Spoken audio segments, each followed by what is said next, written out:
How's it going, everyone? Welcome to Dr. Jake. It's been a while since I've posted, but I thought I should definitely kind of say something about this. One reason is because it's currently trending, so I have the chance of actually people seeing it. But second, I have a lot of things to say about this that I've watched a bunch of people talking about this, and I haven't really seen very many people say these things or some of these things at all. But first things first, I have an announcement. I just got engaged recently, so I've been very busy trying to figure all that out since I came back from Europe. So that's one of the reasons I haven't been posting. Plus, my friend that has all the camera equipment has been really busy recently, and I haven't been able to meet up with him to do some filming. So my last few videos have been from my phone, and this one is as well.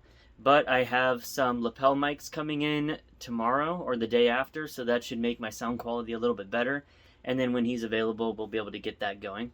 But right now, at 280 subscribers, I don't really have very much disposable income for better equipment. But one day is the hope. So, I have 6 things I wanted to say about the whole LiverKing thing. And I'm not going to go into a lot of detail, but these are just things that people can think about. So the very first thing is everyone needs to stop attacking people that thought that he might actually be natural. I know it's really easy for people who are in the fitness industry, who have been lifting for a while, who watch bodybuilding shows, and who are really into it, to have an understanding that just by looking at him, like, yeah, that's not attainable naturally.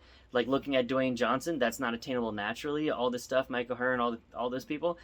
But there are 90-something% of the population, they could look at him and be like, well, I've seen a lot of wrestlers look like that. I've seen people, high school football players, college football players look like this.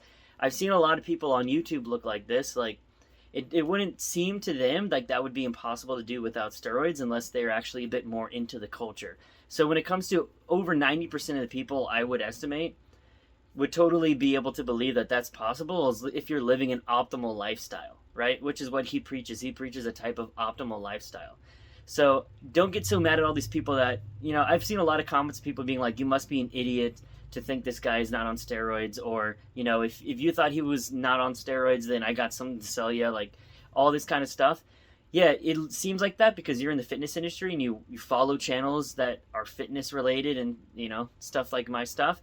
But there are a lot of people, the majority of people, that have no idea the difference between a really good natural physique and like an unnatural physique, right? And in some cases, people who are really consistent and have a really good lifestyle and eat well and exercise correctly, who are natural, look better than most people who are unnatural anyways, right? So I just wanted to get that out first. So second, I wanted to bring up the fact that in this situation, I see a lot of people doing crazy things and coming out and apologizing for it, and it's not genuine and all this stuff.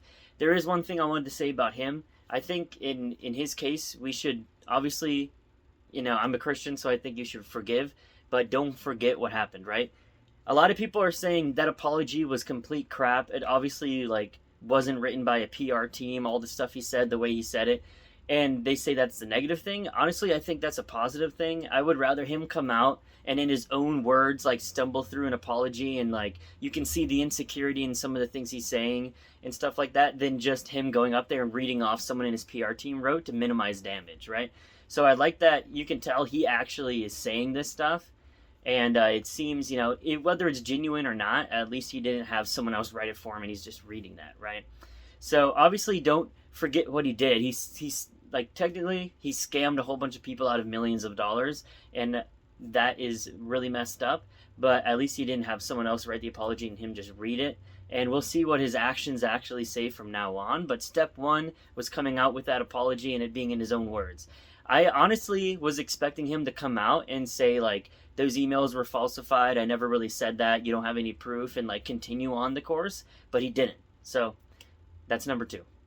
Number 3 kind of follows those same lines, except I think what he had been doing, going on podcast after podcast after podcast, lying and saying he was natural, saying that the reason he looked like that is that he followed these tenets and he ate organ meats, and saying that if you follow his tenets and eat organ meats, you can look like that, which he has said multiple times.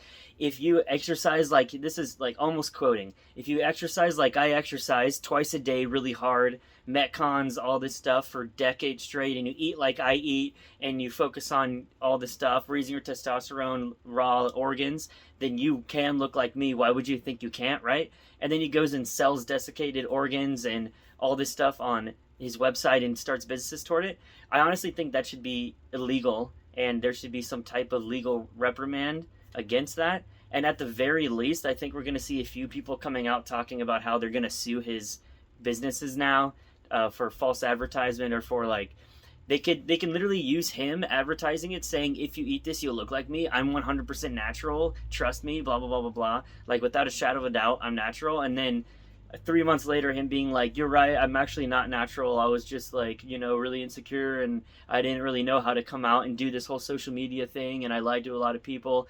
And it wasn't ever about the money, because I was rich before and I still am. And like, it's like, it doesn't matter. You lied to people to take their money, and I think they should be able to attempt to sue you for that, right? So that's number 3. Number 4, aside from the lying about his natural status, I honestly think his message in general, not really focused in on like the whole, you have to eat testicles and you have to eat brain in every meal, and his spread on his dinner table was like $30,000 of raw meat or something like that. I think his tenets in general, his ancestral tenets, his like masculine, feminine opinions on a lot of the things I've seen, at least I haven't watched all of his stuff, but a lot of the things I have seen, like his living more attached to nature, not using as many chemicals and stuff like that. I think in general, it's actually really good advice, and a lot of people can benefit from watching him. You just have to know how to weed out the deceit from the actual truth, and like the lies from what actually works, and not go as hard as he goes, right? You can have a more balanced lifestyle than he preaches, but I think in general his tenets are positive. They're more net positive than negative if you're looking at just his tenets. So number 5, I really think that this gives him a chance to really diversify his platform. So now, instead of him going so hard as in like, I'm 100% natural, no one should ever do steroids, like I don't even use shampoo, why would I put a chemical inside my body? Now he can go and be like, all right, so we can focus on the natural primals, as he calls them, and then like unnatural, and look at the difference in lifestyle and see if there's an effect, if there's a different effect on, naturals versus unnaturals. And he's going to have the chance to go on podcasts and talk about his steroid use, and talk about the benefits and what he hasn't benefited from, and how it's affected everything, and how his diet affects that. And he can go on podcasts and talk about, two naturals, about what it's like before he started taking steroids. Because, he was talking about how he kind of started that recently, within, I think, the last, 2 years or something. But he was looking really good even before all that, so I don't know if he was on steroids for the last 25 years or whatever, but I'm sure there are people who followed his tenets. They're way healthier now, they look amazing, and now they can talk about their experiences being natural without this whole, comparing themselves to him because he's saying he's also natural, right? So now it's like, this guy is natural and he's doing this thing, this guy's unnatural, he's doing his thing, and he can continue talking about it, and I don't think it should ruin his business. It's still healthy to have some kind of organ meat in your diet and everything. He now has the chance to actually move forward on the basis of truth instead of him lying. The very last thing is something that, I've never made a video on LiverKing. I've never talked to anyone about LiverKing, and I've watched a bunch of videos, and something that always stood out to me and kind of was like, this is kind of weird, is he would talk about longevity and doing things because this is how our ancestors did it and all this stuff. Yet his physique is so over the top muscular that I honestly think scientifically he's gone past muscular utility and low body fat utility, and now he's it's actually detrimental for him to be that big, even if it is muscle. There's a lot of science behind at a certain point, if you're a 400-pound bodybuilder that's 10% body fat, or you're a 400-pound morbidly obese person, both are very unhealthy body sizes and body weights, right? So a person who's 400 pounds of mostly muscle, that's still not healthy. So if you're 6 feet tall, then a good muscular lean 200 pounds or something like that is way healthier for you to be at, especially if you have your aerobic capacity up and you have your strength up and you have all that stuff and your diet is on lock and you're able to sleep well. It's way healthier to be a 6 foot tall, 200 pound athletic male than a 400 pound, 6 foot tall bodybuilder, right? So if he was really focusing on longevity, he'd be a lot smaller.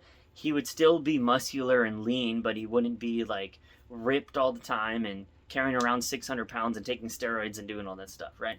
So I think when you see someone who's a professional bodybuilder size and he goes, yeah, I do this just for the longevity, I don't care about the money, I don't care about looking big or being big, then that should set off a red flag. Like if he's actually caring about longevity and you look into longevity science and you look at the people who live the longest, then he would be like eating 1,200 calories a day at 109 pounds and like doing a lot of aerobic activity and doing some resistance training, and his diet would be a lot lower calorie, and he would actually be going for longevity, right? He wouldn't be just trying to get huge and sell a product. So those are my 6 things about that I wanted to just randomly throw out there, and I've been kind of thinking about it the last like 2 days. I've not been thinking about this for a long time. But if you have anything that you wanted to say about that, or anything you wanted to kind of go against what I said or whatever, just comment down below. Like the video if you liked me talking about things candidly like this. Like I did say, I'm going to get a mic, so the sound quality should be better. And right now I'm just filming inside my RV here, so it's not the best backdrop and everything. But like the video, subscribe if you can, and we'll keep going from here. Thank you guys. I'll see you next time.